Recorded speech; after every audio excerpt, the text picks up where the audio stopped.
The world you know, the one you walk through every day, it has edges, thin places. Most of the time you're safely in the center. But sometimes, especially when you're young, right on the cusp of everything, you might just stumble close enough to feel that chill, close enough to see something looking back. What if those familiar shadows in your room weren't just shadows? What if that prickling feeling on your neck wasn't just your imagination? Tonight, we're not just talking about what could happen, we're showing you.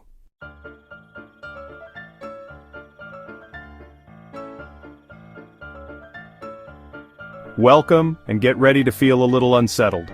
We've gathered the kinds of fears that stick with you long after the lights go out. Those fears that mix the eerie silence of a ghostly presence with the heart-pounding dread of a threat you can almost reach out and touch.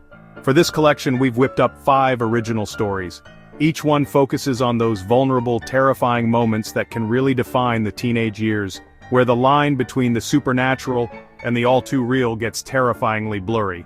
You'll find yourself riding alongside a phantom passenger, and you'll be straining your ears to figure out whispers coming from an empty attic. These aren't just stories, they're experiences, meant to pull you in and keep you on edge. So, get ready for some serious scares. If you're new around here and this is your kind of thrill, think about subscribing for more trips into the shadows. Now, let the encounters begin.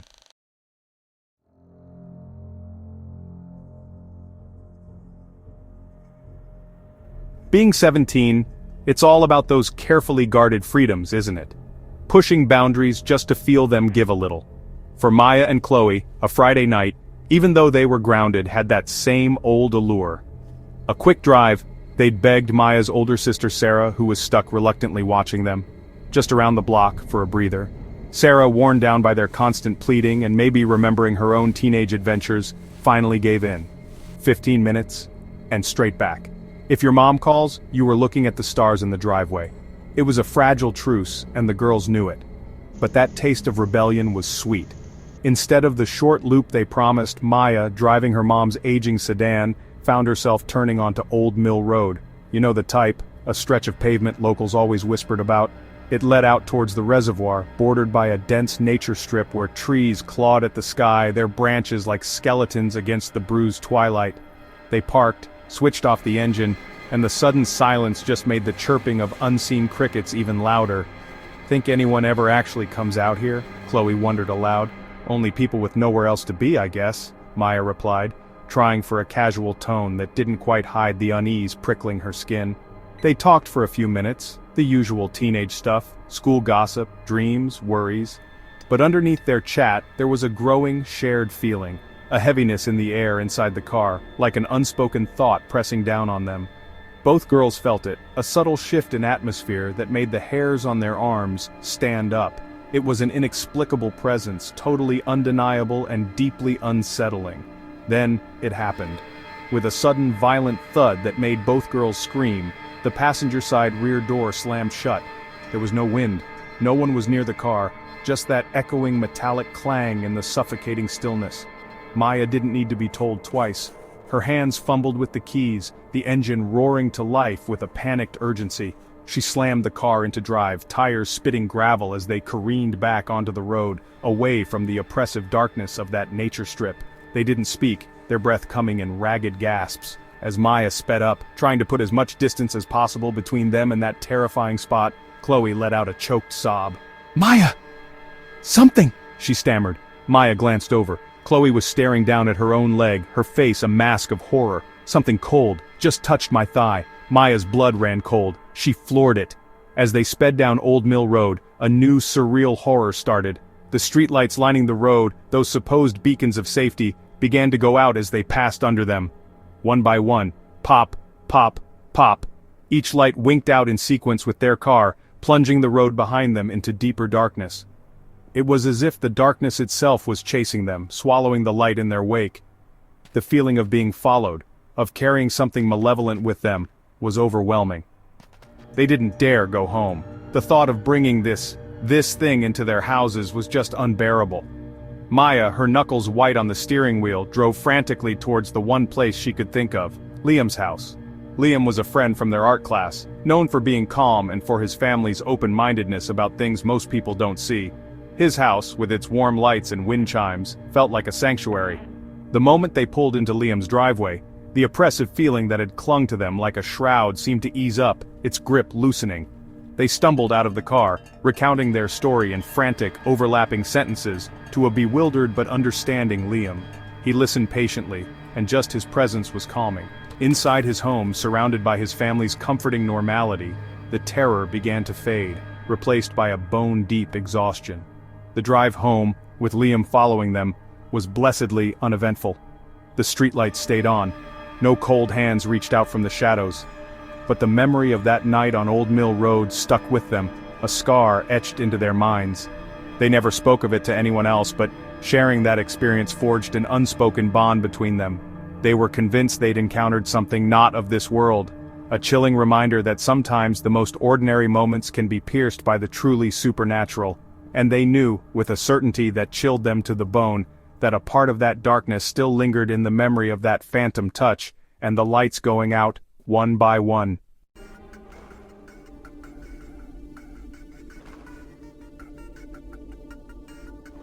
Roberto was a freshman, trying to figure out the maze of high school and all the complicated social rules that came with it.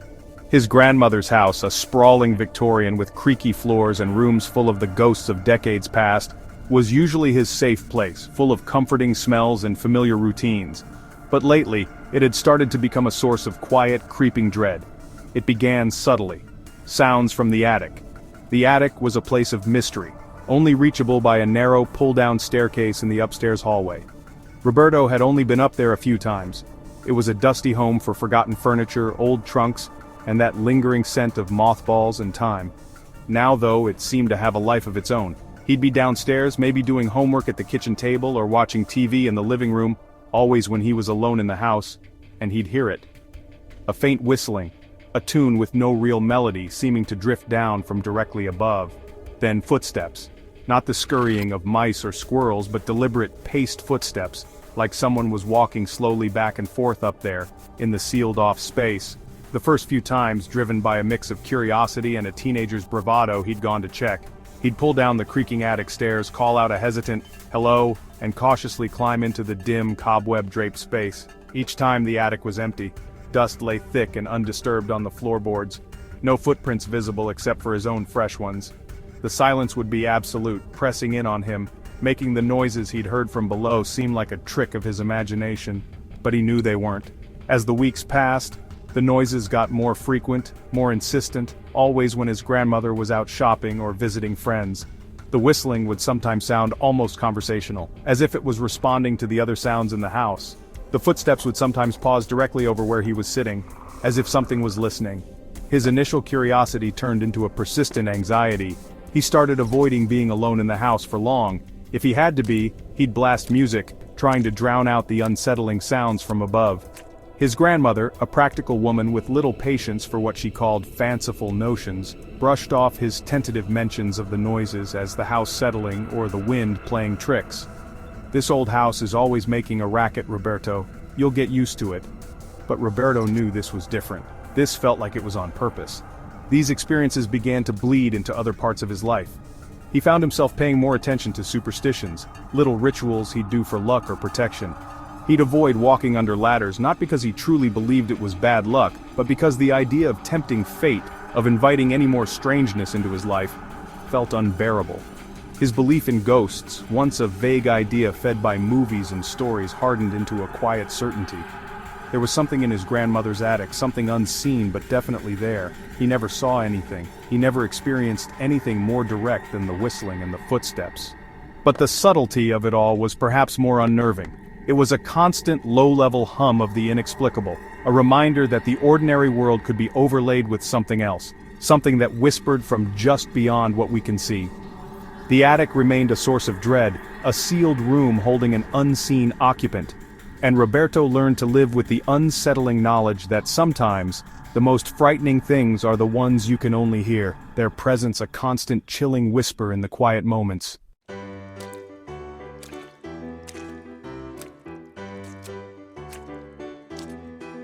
Childhood games often involve a bit of daring, don't they? For Juan and his friends, the thrill of hide-and-seek was cranked up a notch by the sprawling backyard of his friend Miguel's house. It backed right up against a dense, untamed patch of woods, The trees stood tall and shadowed, their branches tangling together to form a dark canopy that sunlight struggled to get through, even at midday. It was the kind of place that whispered of adventure, and, to a kid's active imagination, maybe a hint of something more sinister.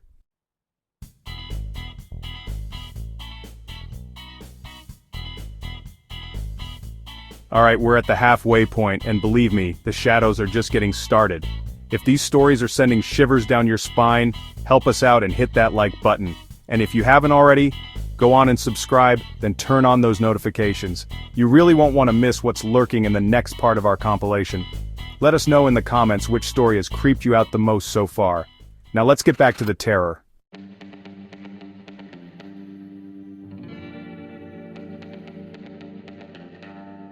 Life in the Silver Pines trailer park was usually quiet. You know, a collection of modest homes where families knew each other, and the nights were filled with the distant hum of the highway and crickets chirping. But for the Miller family, and particularly for their teenage son, David, that peace was about to be shattered by a series of encounters that blurred the line between a dangerous animal and something far more sinister.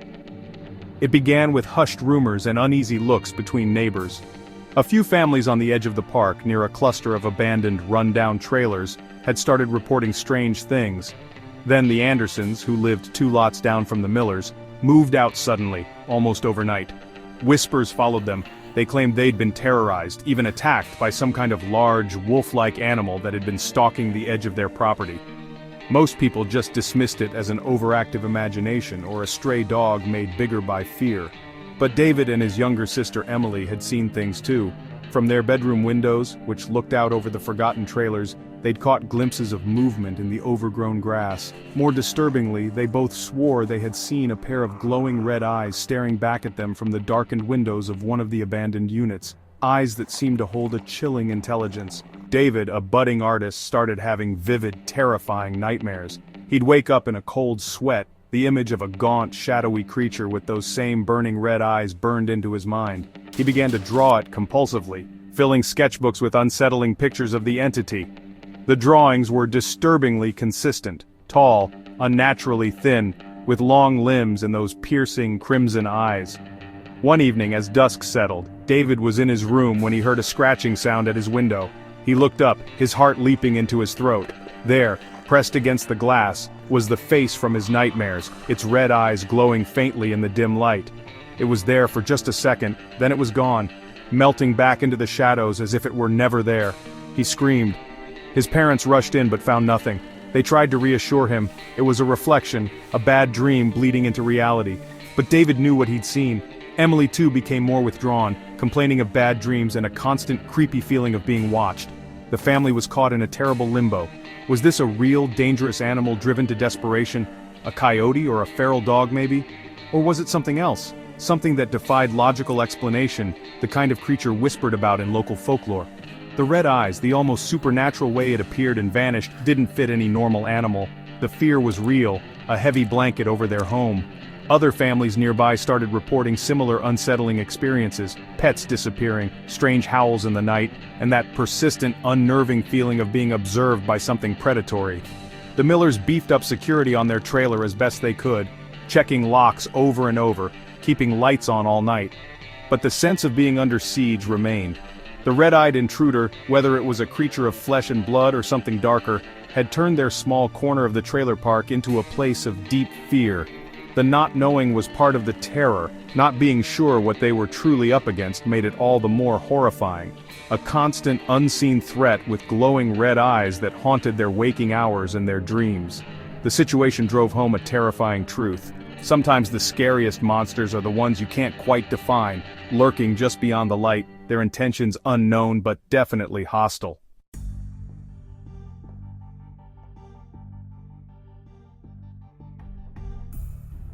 For 16-year-old Alex, the late-night walk with Buster, their boisterous golden retriever, was a favorite ritual.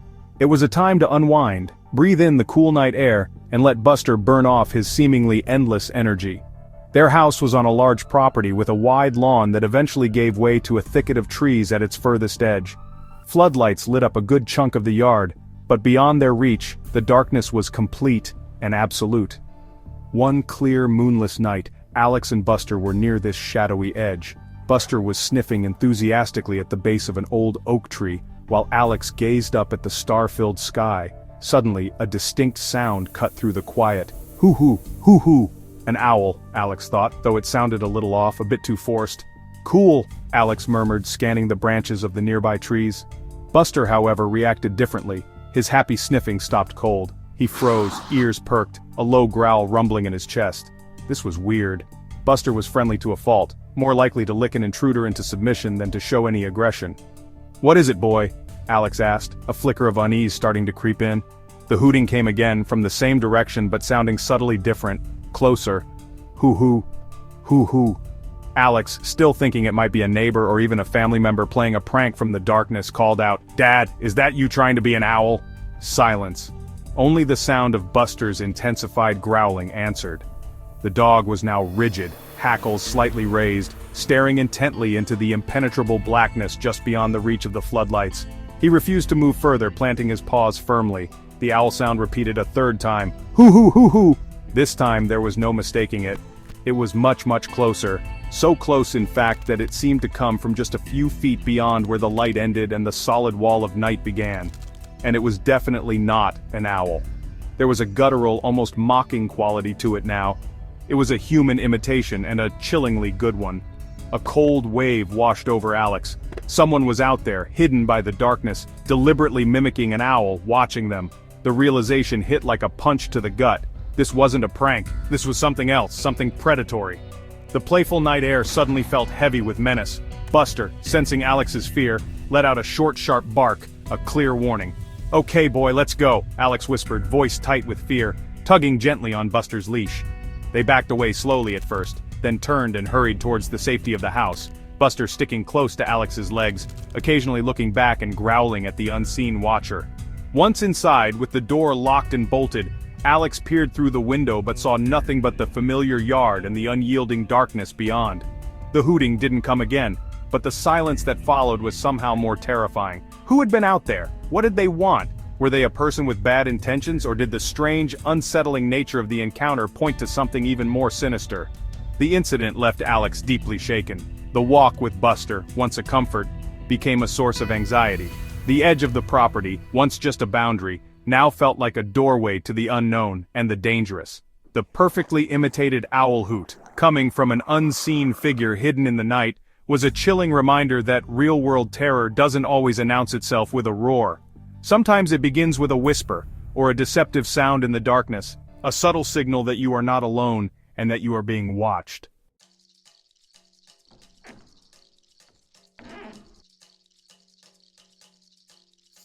And there you have them. 5 encounters where the ordinary curtain of reality was ripped open for a second, revealing something unsettling lurking just underneath. From the spectral passenger to the disquieting whispers in a silent attic, from a chilling sound in the woods to that red-eyed gaze in the dark, and the unnerving mimicry at the edge of safety. These stories tap into those deep-seated fears of the unknown and the unseen.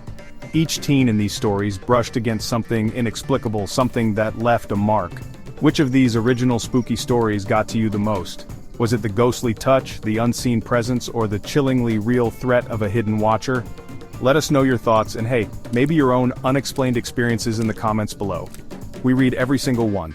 If you enjoyed these spooky stories and want to explore more original creepy content, please make sure to hit that like button. It really helps the channel out, and most importantly, subscribe and click that notification bell so you don't miss our next trip into the darkness. We have many more original tales and chilling encounters waiting to be shared. Thanks for watching, and try not to listen too closely to the quiet tonight.